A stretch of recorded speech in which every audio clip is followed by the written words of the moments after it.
Okay, meeting will please come to order. This is a regular meeting of the Board of Trustees of the Village of Wilmette. I now ask the clerk to please call the roll, although all the trustees are muted at the moment, so you do have to unmute your line to respond. So would the clerk please call the roll? Trustee Sullivan. Here. Trustee Barrow. Here. Trustee Dodd. Here. Trustee Kurzman. Here. Trustee Kennedy. Here. Trustee Plunkett. Here. And President Belinsky. Here, we're all here, so we obviously have a quorum. This meeting is being conducted remotely via Microsoft Teams software. I now ask Peter Skiles, our Director of Administrative Services, to explain some logistics to the members of the public who are joining us tonight via the software. Thank you, President Belinsky. So everyone will have begun the meeting tonight muted, and when President Belinsky calls for public comments, those joining us with the Microsoft Teams client can toggle their mute status by clicking on the microphone icon on the meeting toolbar, which could be in two different places right now, depending on if your computer is updated or not. So you see it's just a little image of a microphone that you can click on. And only attendees can unmute themselves. Nobody can unmute another attendee. And just a reminder that in case of technical difficulties, you can always go give public comment on the Village's YouTube channel, which President Belinsky will explain more about in a moment. Thank you. Thank you, Mr. Skiles. So for those watching this video in the future, the state of Illinois is currently under a gubernatorial disaster proclamation, which was issued by Governor Pritzker due to the coronavirus global pandemic. As a result, all in-person village governmental meetings have been canceled.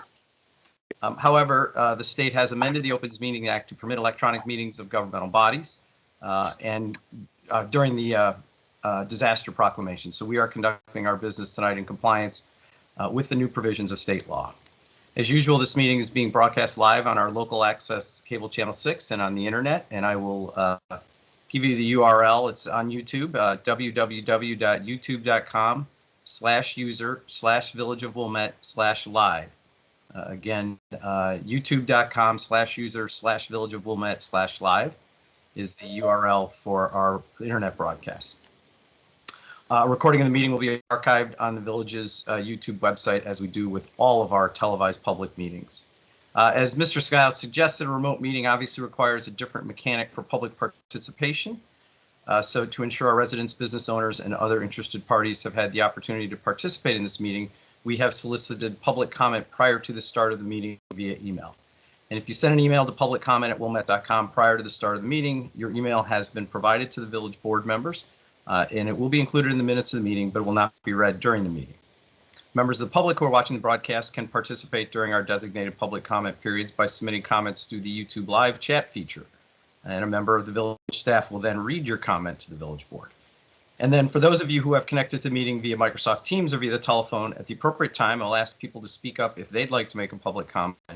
Now, because of the logistical difficulties of not being together in person, I'll first just ask people to identify themselves as someone who would like to address the board. I will assemble a list, and then I will call on the individuals person by person for their turn to speak. For people speaking during public comment, they will be allotted 3 minutes to address the board, just as they are during an in-person meeting. And all comments from the public, regardless of how they are received, will be recorded into the meeting minutes as we typically do. And again, I would remind people to mute themselves. I'm actually going to mute everyone here. I think I can. Maybe I can't. Oh, anyways, please keep yourself on mute until you're ready to speak. Now, before each meeting, the Village Board receives a packet of agenda materials, and these materials are also posted on wilmette.com on the Friday before our meeting, so that our residents and other interested parties can review the very same materials that the board members receive. This week's packet contained 585 pages. So the next item on the agenda is item 2, which is public comment. So as I said, in an in-person meeting during public comment, individuals are allotted up to 3 minutes to address the board on an item which is not on the agenda. As I said, this meeting is being conducted remotely. So public comments which were submitted by email in advance of the meeting have been provided to the board. They are part of the public record, but they will not be read during the meeting. I'll now ask people who are watching on YouTube Live to submit comments for the Village staff to read. You can find the chat window to the right of the YouTube Live video window. So if you would type in your comments there. And while they were typing their comments, I will ask if there are any individuals who have connected to the meeting via Microsoft Teams or via the telephone who would like to address the board. I'll ask them to please identify themselves now, and then I will assemble the list and go through the list. And again, you have to unmute yourself to be heard. Michelle Thorne. Okay, Ms. Thorne. Brian Kennedy. Brian Kennedy, okay. Haley Rice. Ms. Rice, got it. Thank you. Okay, so I've got 3 individuals on the list. Each of you are allotted 3 minutes to address the board, and we'll just go in the order of people as how they were identified themselves. So Ms. Thorne, you're up first. Thank you you. have 3 minutes. Thank you, Well- Mr. President. Michelle Thorne, Cleveland Street, 26-year Wilmette resident. Thank you for letting me speak at you tonight. I would very much like to speak with you at a future date.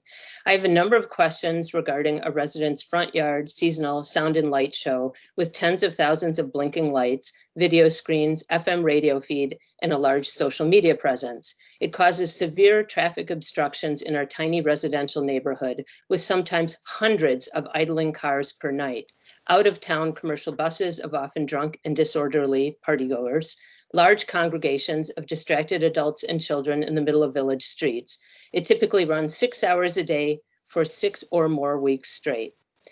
Number 1, did staff ever contact anyone in the neighborhood regarding the show? Has staff even contacted the host to see if there will be a show this year?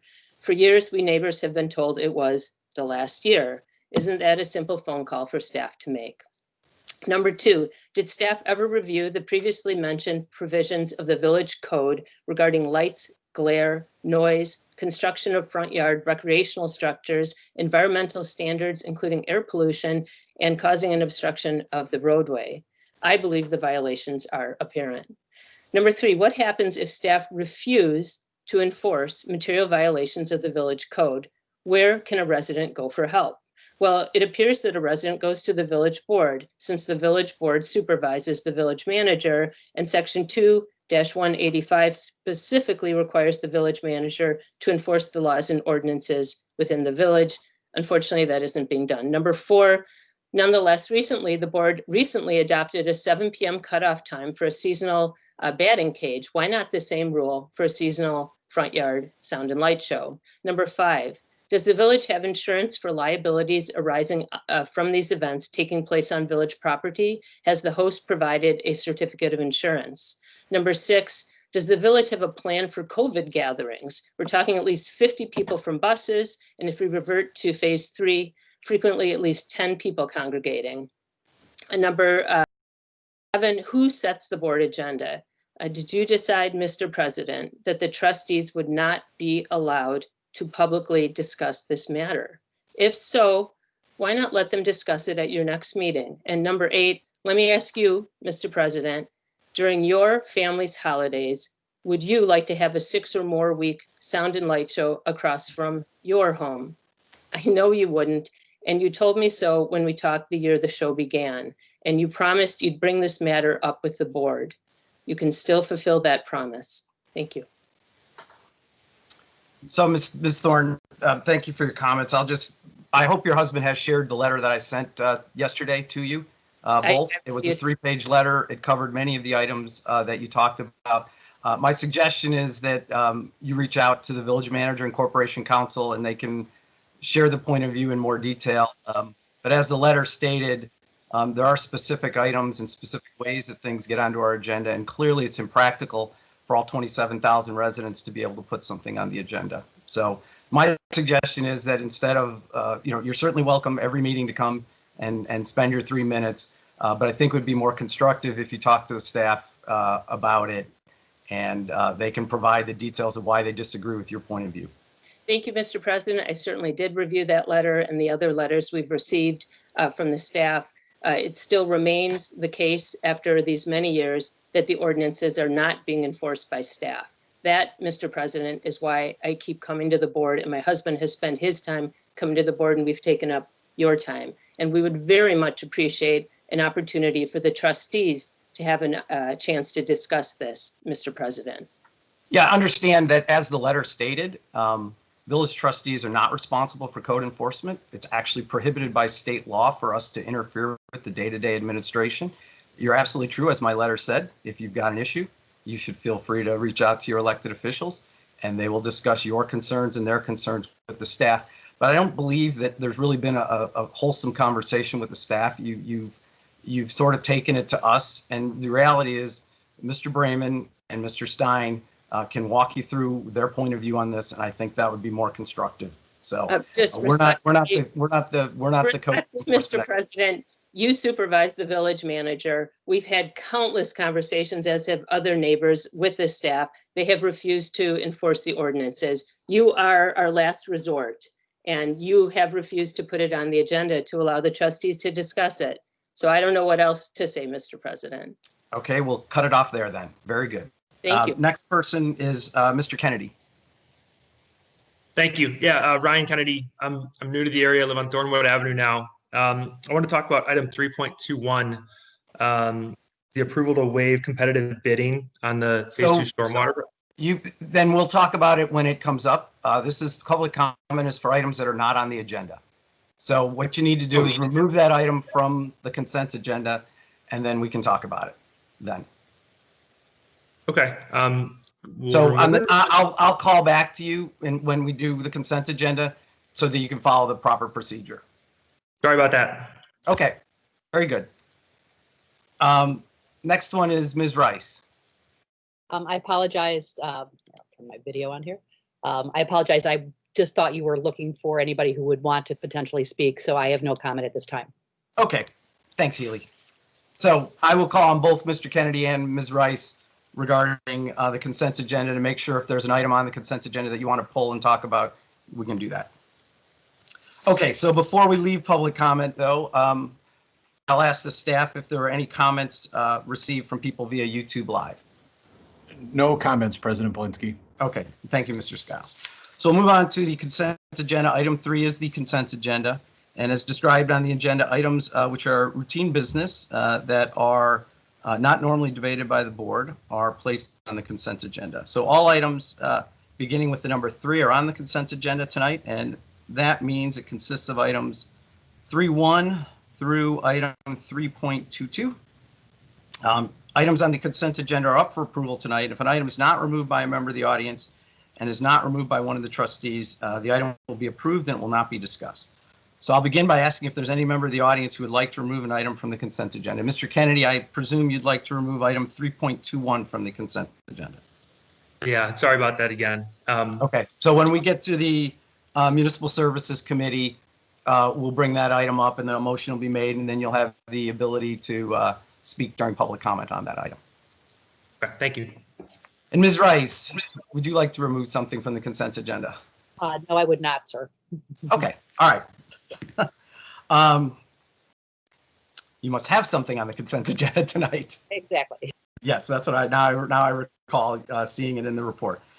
Okay, people who are watching on YouTube Live, if you have any requests to remove something from the consent agenda, please type those into the chat box now. And then are there any other individuals who have connected to the meeting via Microsoft Teams or via the telephone to remove an item from the consent agenda? So if there are, would you please identify yourself now? Okay, hearing none, I will ask if there are any items that any of the trustees would like to remove from the consent agenda.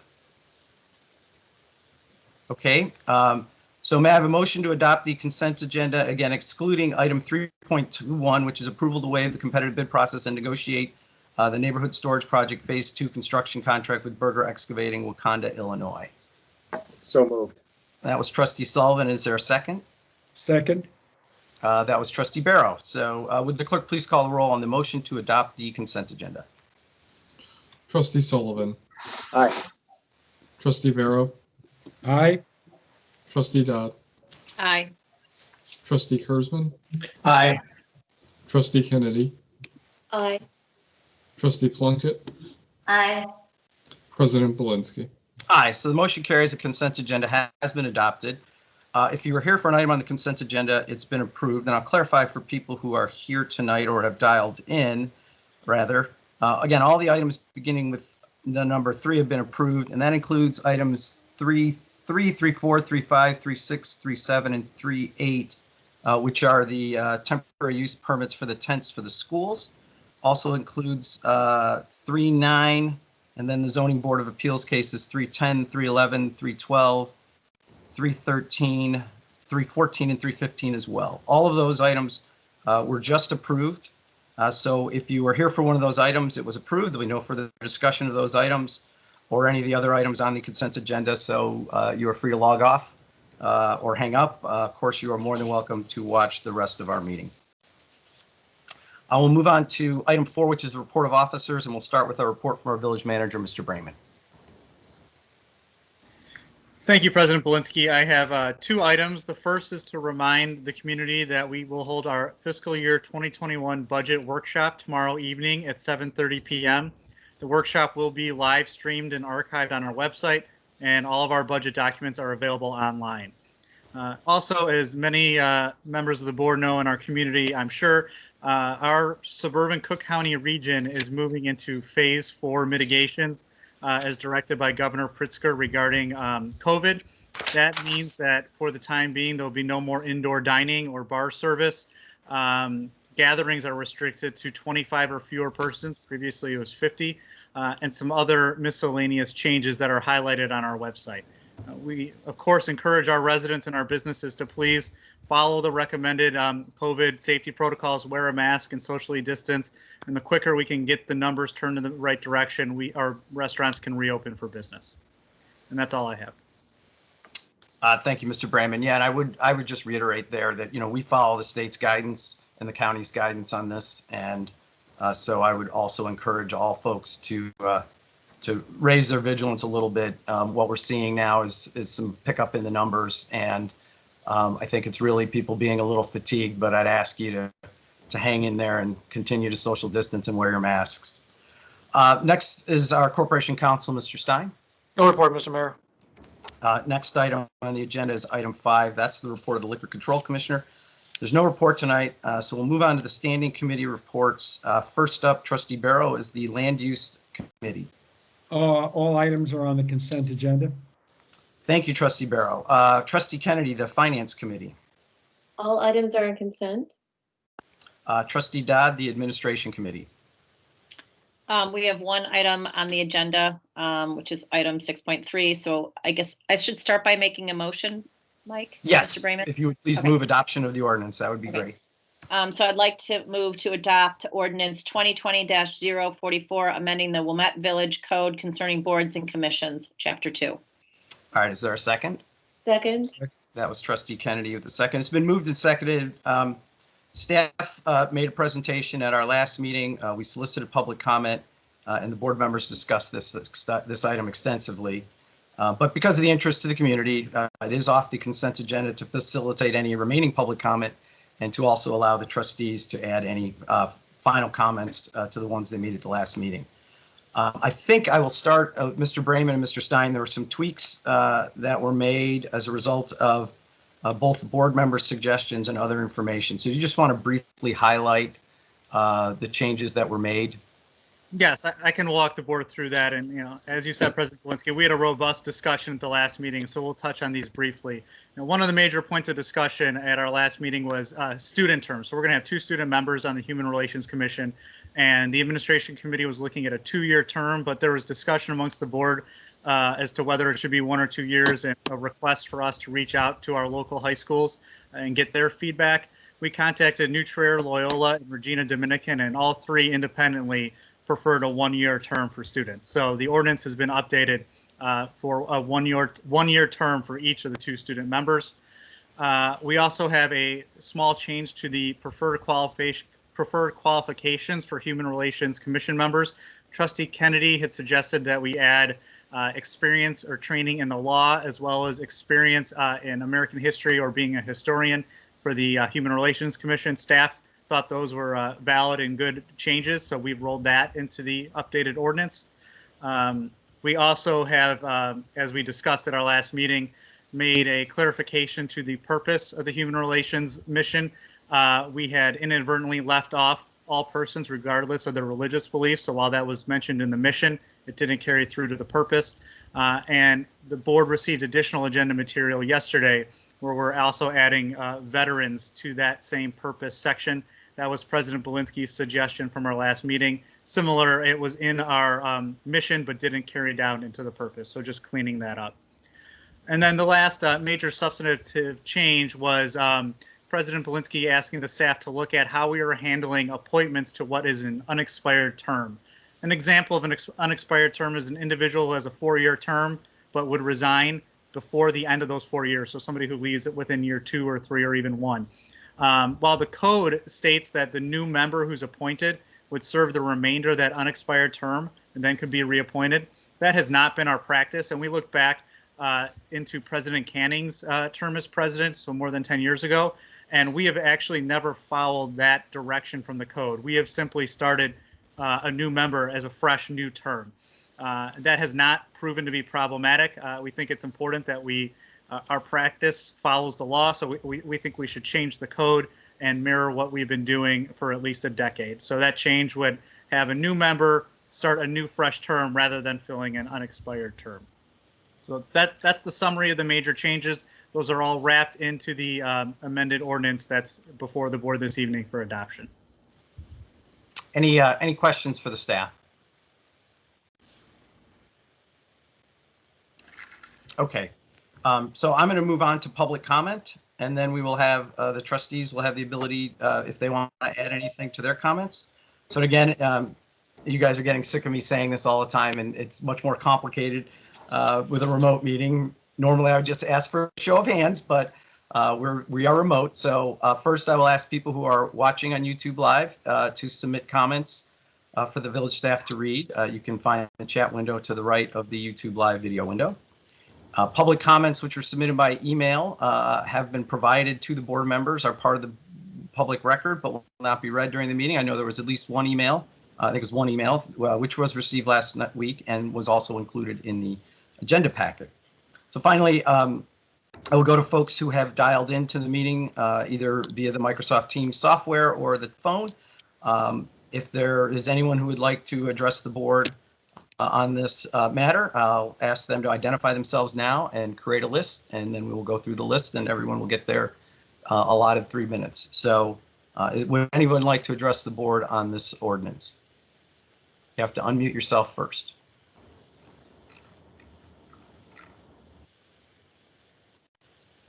Okay, hearing none. Mr. Skiles, did anyone submit any comments via Microsoft, I'm sorry, via YouTube Live? No comments, President Belinsky. Okay. Are there any comments that any of the trustees would like to make at this point in time? Don't feel obligated to add your comments. We had a very good discussion last week. Of course, Trustee Dodd, though, you are the chair, and if you'd like to sort of make some concluding comments, certainly those would be welcome, but don't feel like you're under any obligation. I don't have anything to add. I was Okay. jokingly looking to see if Van had signed into the meeting. No, I think we discussed everything last week. I appreciate the work the staff did over the last 2 weeks to get us the final ordinance, and I'm hopeful and excited to adopt it this evening. All right. Any further discussion? All right. Then I would ask the clerk to please call the roll on the motion. Trustee Sullivan, Aye. Trustee Barrow, Aye. Trustee Dodd, Aye. Trustee Kurzman, Aye. Trustee Kennedy, An enthusiastic aye. Trustee Plunkett, Aye. and President Belinsky. Aye. So the motion carries. The ordinance has been adopted. I would just say, once again, I would encourage residents who are interested in serving on a board or commission, any of the boards or commissions, to please submit a talent bank questionnaire.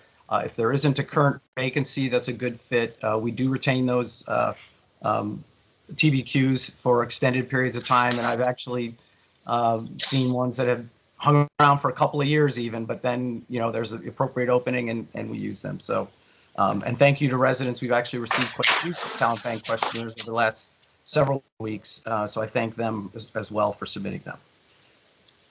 Trustee Dodd, I believe that is it for the administration committee. Yes. So All we'll the move rest on of the to the items municipal. We'll move on to the municipal services committee. Trustee Sullivan, you have the item that was pulled off of consent as well. There's two items. Going with item 6.41, which is the update on Central Avenue and downtown streetscape project. And I'm going to turn it over to Mr. Manis, who's going to give us the update. So I hope. And then we'll go back to item 6.21, which was the one off of consent. Okay. Right.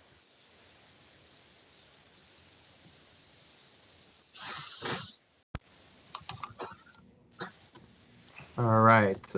Thank you, Trustee Sullivan. Good evening, President Belinsky, members of the board.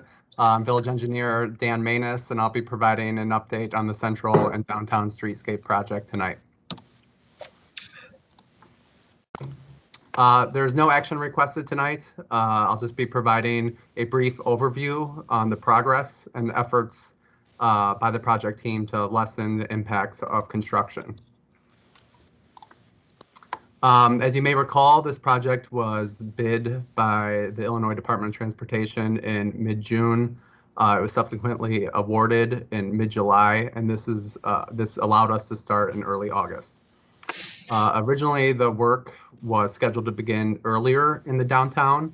However, work was delayed until the first week of September, and this was to provide businesses with more disruption-free time during the ideal weather conditions we had in August. We're roughly 2.5 months into a 14-month project. So while it's early at this time, we do expect the work to be completed on time and within budget. And a special note regarding the budget, we did receive confirmation from IDOT late last week that a request for additional ITEP funds was partially approved. We did not receive the full request of an additional $255,000, but we did receive a substantial amount of $200,000. So that's good news. This project is broken up into two distinct sections that have differing schedules. There's a residential section on Central, and this is between 11th Street and Sheridan. And to give you some perspective on the water main work that's occurred to date, the total length of water main installed is nearly 5,900 feet in total length. And with 4 more water services completed today, we're now up to 27% or 30 of the 112 water services in the residential section. The downtown section is made up of Central between Green Bay Road and 11th, and also Wilmette Avenue from Green Bay Road to Lake. We are only completing work in the Central section this fall. And since this slide was prepared, we've also completed the curb installation on the north side of Central. And that would happen over the course of yesterday and today. So that's a real turning point in this project. Since up until this time, we've really only seen deconstruction type work and underground improvements. And now we're finally starting to see some of the final surface improvements take shape. So for the remainder of this year, we still have various water main work, storm sewer work, and temporary patching to be completed in the residential section. In the downtown section, pavement installation on the north side is scheduled to begin within a week's time. Then the work will shift to the south side pavement reconstruction before moving into the sidewalk reconstruction work. It's important to note that prior to moving into any of the next phases of work, as we get deeper into the season, the project team will begin to monitor long-term forecasting and will determine if the work should proceed or if preparations should start to begin for the winter shutdown. We have contingency plans in place to ensure the downtown will be fully open during the winter shutdown period, with sidewalks and parking fully restored and two-way traffic available.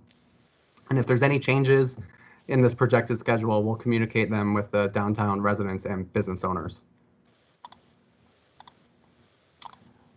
Then moving into next year, in the residential section, work is scheduled to be substantially complete in mid-August, with final completion by the end of September.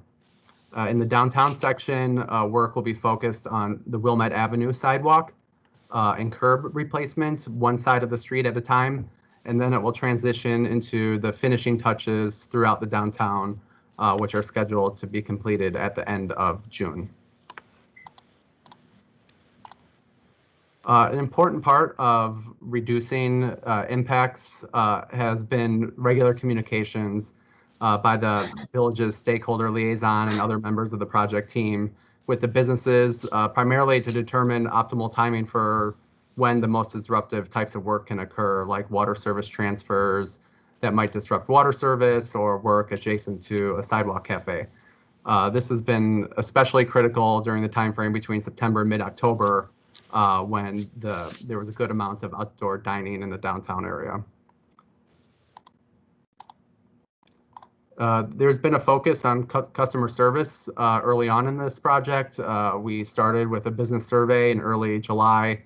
We held a public outdoors open house in late July before construction started. This helped us gather feedback on the construction and then share points of contact for the project team.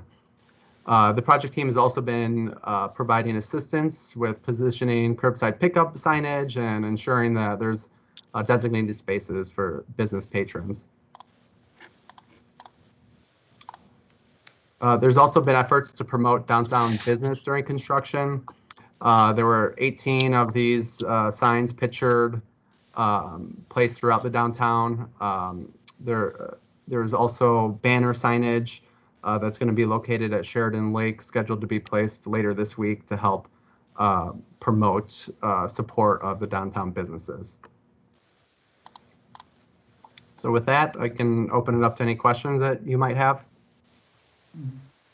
Any questions for Mr. Manus?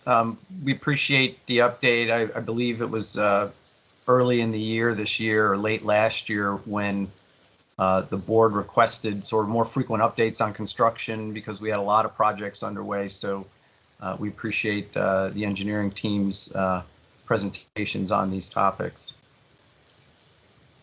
I have one quick question, Mr. Manus. Can you, the additional grant that we just received, the $200,000 grant, can you describe what that's going to be used for? Yes, those were ITEP funds, so those are only eligible for certain items of construction, primarily the streetscape enhancements. So sidewalk work, festoon lighting, street furniture, and that type of work. So we based on how the bids came in, we were $255,000 over. So they met us at $200,000. I have one question for Dan. Could you go back to the slide, Dan, that has the fall work remaining for a moment? Just to make, I like that picture more than anything. So I just want to make sure I understand a couple things. So this is obviously showing the work that's happening on the north side of Central. And so when is the south side of Central going to be reconstructed? At this time, we anticipate that work to begin next Tuesday. Okay, and so just so I understand, so is, you know, starting in the spring, so around December 15th-ish, assuming we're on schedule, when we reopen up Central, will the downtown area of Central need to be closed again, or is it just then next spring and summer will be Wilmette Avenue? The street, the main street, so, you know, where it's closed to one way. Yeah, depending on weather conditions, there's a chance we might not finish all the sidewalk work on Central this year, and that we would have to go back to Central in early March for a couple weeks, finish up the sidewalk work before we go to Wilmette Avenue. Okay, but if things go according to plan, Central Street through the downtown area would be open to both lanes of traffic next summer, spring, summer, and it would only be Wilmette Avenue. Correct, and except for like the final surface paving, which is scheduled during the month of June. It'll be 1 or 2 days, daytime only, so it won't be a full detour. Got it. Perfect. This is Trustee Kennedy. I have one question for Mr. Manus. Will you restore parking on the south side before you start on, sorry, on the north side before you start tearing up the south side of the street? Yes, we will. Thank you. And let me follow up with one question. Dan, assuming a normal winter, whatever that might be, is there a period of time when nothing will be happening? And if so, what do you anticipate that time to be? Yeah, we do expect there to be a period of time where there's no work occurring. We're calling that the winter shutdown period, and we anticipate that to be approximately December 15th to March 1st. Those dates can vary depending on weather conditions. The more sensitive work, like asphalt, can definitely, will have to stop sooner than the concrete work, and then the underground work and electrical work can occur in colder temperatures. Good. Thank you. Any further questions? I'd just like to add one thing, which isn't a question. It's just, Dan, please tell the team, I think they're doing a really, I mean, given all the circumstances, I think they're doing a great job. I actually reached out to several residents that I know that happen to live on Central, just in anticipation of our discussion to get any feedback. And, you know, overall, they felt, you know, obviously this is a disruption for them, but they felt very pleased with the work that was being done, and just how sensitive the construction workers are doing, are being to the disruption of their home. And when there is something that's more significant, like blockage of their driveway or something like that, they're actually going to the door and letting them aware of it. So those small things are making a difference to the residents. So thank everybody for their work. Will do. That's great to hear. And I'll be sure actually to forward on some of the emails. All right. Anything further? All right. Thank you, Mr. Manus. We appreciate the update. It's good to stay current, and the team continues to do an excellent job in terms of budget and managing these projects. And as Trustee Dodd pointed out, this project and the first phase of the neighborhood storage project has been getting pretty good reviews from neighbors, considering the amount of disruption that these projects always entail. So that's good. It's good that you're staying on budget. It's good that you're staying on schedule. Everything's good. So knock on wood. Let's hope it continues that way. All right. So Trustee Sullivan, we'll go back to you.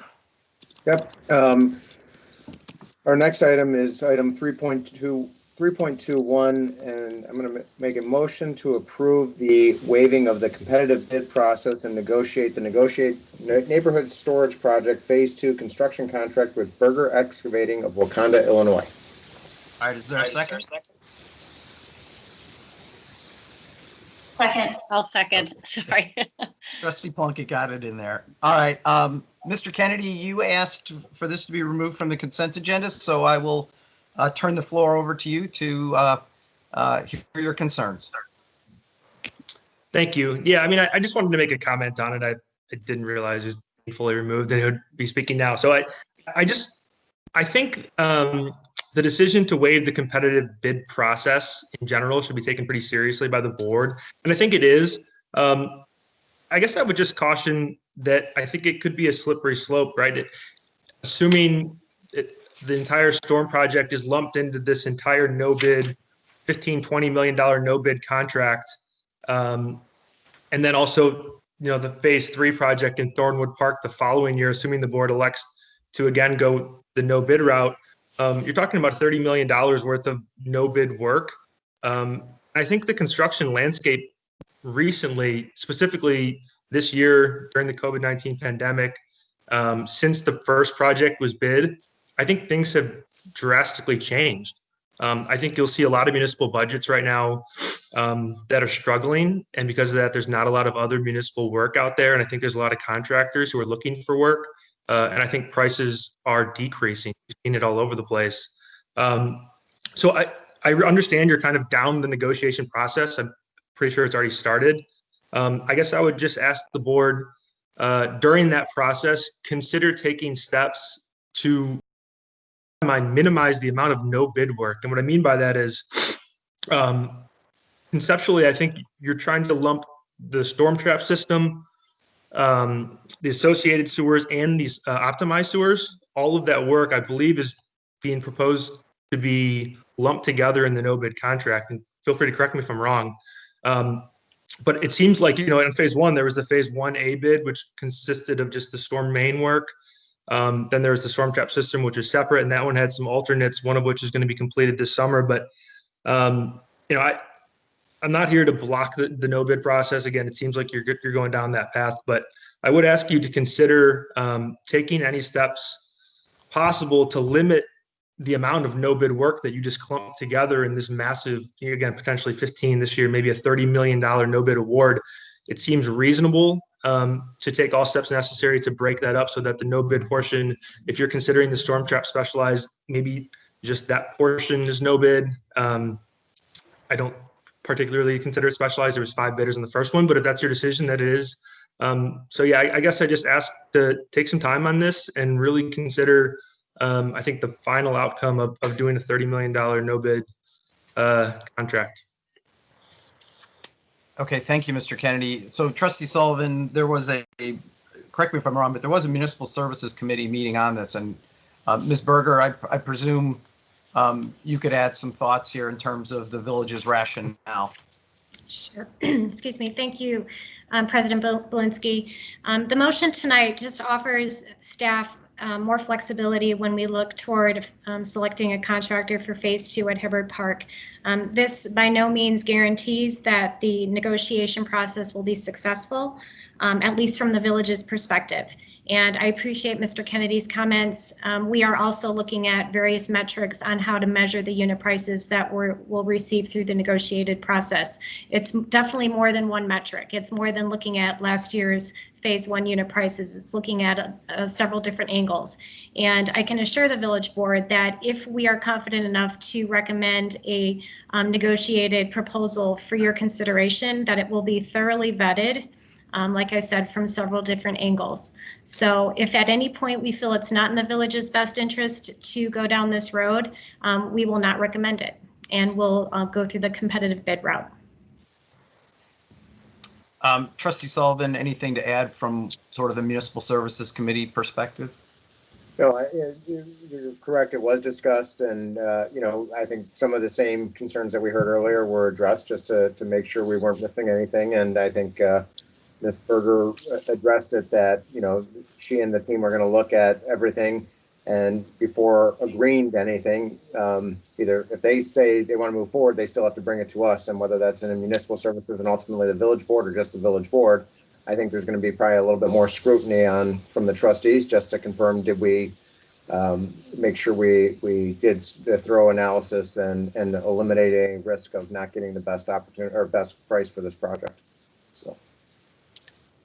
Okay. Any questions from the trustees for the staff?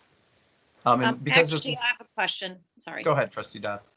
So one question I have, and maybe it's for Ms. Berger, I'm not sure, or Trustee Sullivan.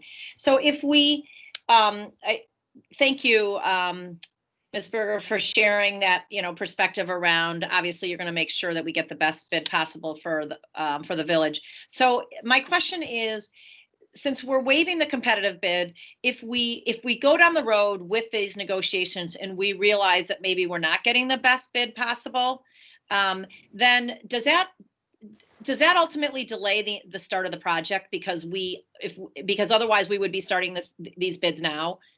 And when is, because I was thinking, and when is, so that'd be my first question. And then maybe a sense of what is the timing here of when the board, when this is going to occur, when you're going to be coming back to the board, when does the final decision need to be made? That both of those kind of tie into making sure we have time in the event there's a problem to go out and get a competitive bid. Sure. Thank you, Trustee Dodd. After tonight's action, assuming it's approved, then we'll begin the formal negotiation with Berger Excavating. The next step would be to take it to Municipal Services on November 16th. We have a scheduled meeting, And I should say that if we're not confident in the negotiation process, then it would end right there. And we wouldn't even necessarily go to municipal services. We would go right out to bid in mid-November. And we would still have plenty of time to award the contract at the first board meeting in December and be in a good position to start end of January, beginning of February. Okay, great. Thank you. So you wouldn't have to come back to the board if you decide that the negotiations aren't going well. You wouldn't have to obviously come back to the board to start a competitive bid process. I believe that's true, and Mr. Stein can correct me, but I think we would go right into the bid process. That is correct. Okay. Any other questions? I'm sorry, President Belinsky. I should have also said, assuming, so if we do get a successful negotiation after the November 6th Municipal Services Committee meeting, then the next thing would be a village board approval on November 24th. And that would obviously be off consent for trustee discussion. Okay, any further questions for the staff? All right, so since this was taken off consent, we already have Mr. Kennedy's public comment, but I am going to see if there are any other individuals who'd like to make a comment because they may have wanted to remove it themselves. So again, if we're doing this remotely, so if you're on YouTube Live, please feel free to submit a comment now in the chat box. And if you are connected via software or the phone and you would like to make a public comment on this matter, please let me know and I will create a list.